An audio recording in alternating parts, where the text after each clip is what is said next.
Pues ya estamos en nuestra sección desde el campus. Mónica González del Instituto de Investigaciones Jurídicas, como siempre, gracias por tu colaboración. Vamos a ver una cápsula sobre el tema sobre el que desarrollarás tu análisis y regresamos ya a tu comentario. Desde el campus. El pasado 18 de marzo, el Comité de los Derechos del Niño emitió la Observación General número 17 dedicada al derecho al juego, la recreación, el descanso, el ocio y la participación en la vida cultural y artística, contenidos en el artículo 31 de la Convención sobre los Derechos del Niño. El reconocimiento de estos derechos ha tenido dificultades en todo el mundo. La legislación que reconoce y protege los mismos no ha sido suficientemente desarrollada, lo que ha tenido como consecuencia la ausencia de condiciones adecuadas para su ejercicio. Los alcances del derecho al juego han sido poco comprendidos. Los medios de comunicación, la urbanización, el trabajo infantil y la comercialización de ciertas actividades dirigidas al público infantil son algunas de las amenazas hacia este derecho de niñas y niños. Por ello, la observación general tiene como objetivo determinar 1. Las obligaciones del Estado respecto a los derechos, incluidas las medidas, estrategias y programas necesarios para su garantía. 2. El papel y las responsabilidades de los particulares, incluyendo aquellos que proveen servicios de actividades culturales, artísticas y recreativas. Y 3. Los lineamientos para todas aquellas personas que trabajan con niñas y niños, incluidos los padres. El derecho al juego es una condición necesaria para el desarrollo de nuestra democracia. Es mediante el juego de reglas, característico de esta etapa, que se adquieren y ejercitan las capacidades para el diálogo, el consenso, la tolerancia y la igualdad. Es precisamente mediante el juego que niñas y niños comprenden que las reglas son resultado del acuerdo, que ante todo debe privilegiar la participación de todas y todos. ¿Cuál es la importancia que tiene el juego en la vida democrática de un país? ¿Cómo fortalecer el sistema democrático mediante el derecho de los niños al juego y esparcimiento? Estas son algunas de las preguntas que trataremos en Periodismo desde el Campus.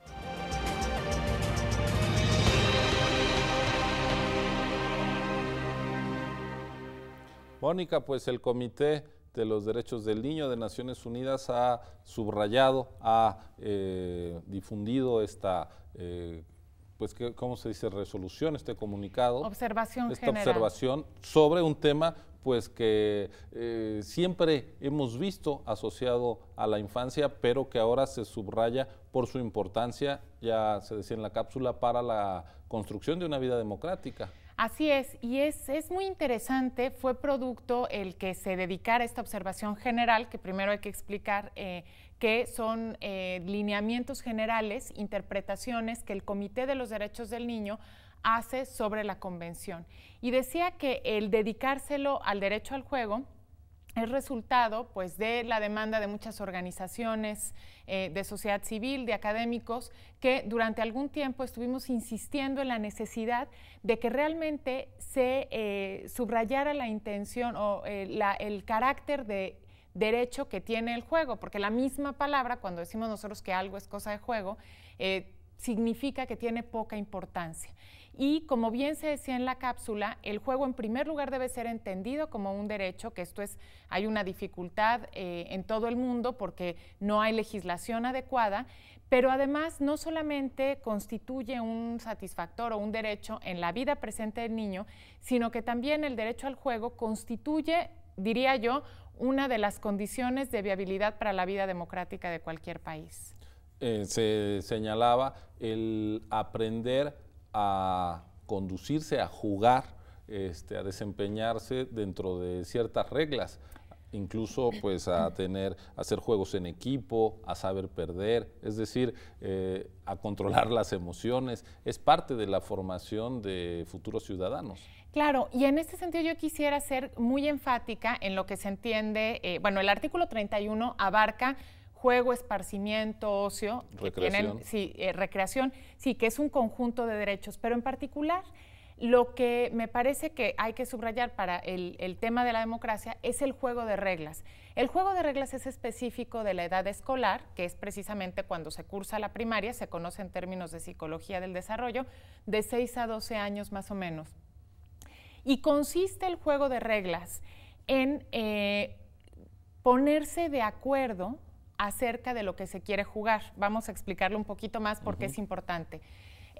Antes de los 6 años, las niñas y los niños tienen la idea de que las reglas son algo externo que alguien creó y que son inmodificables.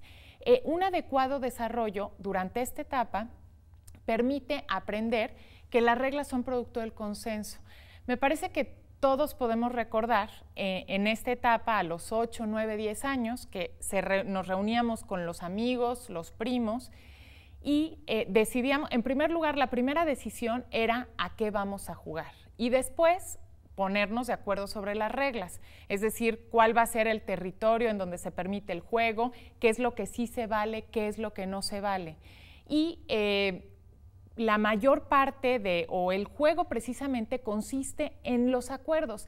Ya después el llevar a cabo esos acuerdos puede ser algo marginal, pero en realidad la actividad preponderante, y me parece que si hacemos un recordatorio, es precisamente este ejercicio de diálogo. Entonces, que exige condiciones de igualdad, porque ahí todos los participantes son iguales, cada quien puede dar su opinión, y lo importante es privilegiar el juego para después poder desempeñar esa actividad, pero no hay reglas preconcebidas. Si juegan a las escondidillas es, bueno, quién va a contar, hasta cuándo, qué se va a valer o no.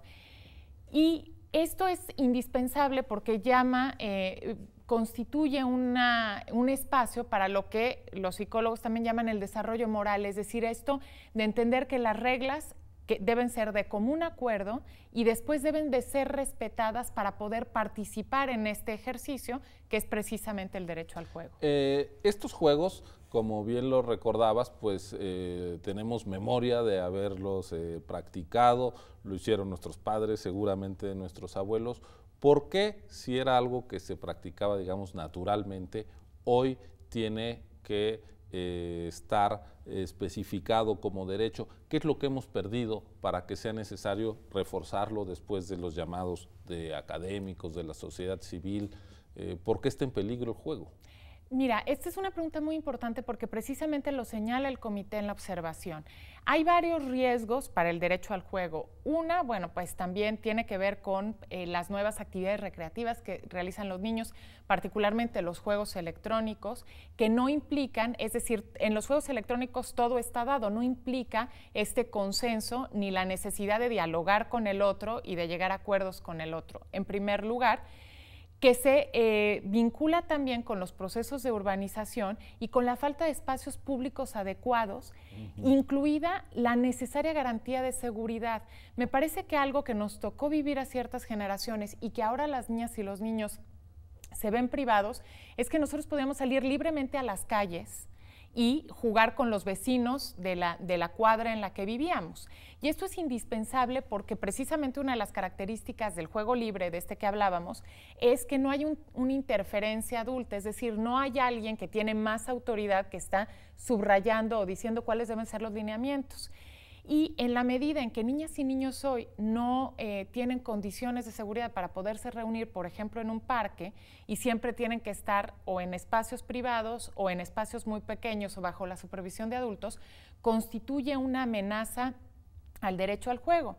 También, por ejemplo, como señala el comité, las condiciones de trabajo o explotación infantil que dificultan que niñas y niños jueguen en estas condiciones, aunque podemos ver nosotros incluso en las condiciones más precarias, en los campamentos de refugiados, en las banquetas que vemos en los semáforos, niñas y niños están jugando siempre, ¿no? Es como una actividad muy natural. Y finalmente también una cultura de mucha competitividad que lleva cada vez pues, a demandas de mayor capacitación y entonces también niños con posibilidades económicas pues, que van a distintas clases todas las semanas, ¿no? Entonces todo esto constituye pues, amenazas a este derecho que es tan importante.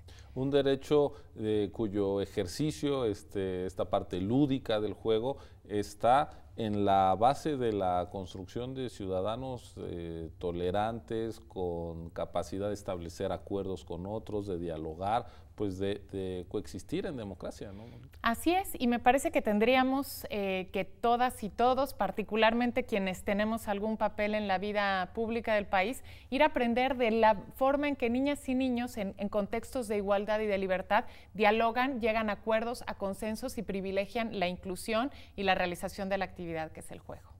Mónica, pues muchísimas gracias por habernos traído este tema y subrayado como algo que nos parecía o puede ser visto como poco importante, como es el juego, puede estar o está en la base de una coexistencia, de una convivencia pacífica y productiva para todos. Gracias como siempre por tu comentario. Te esperamos aquí en tu espacio para que desarrolles uno más de tus análisis pronto.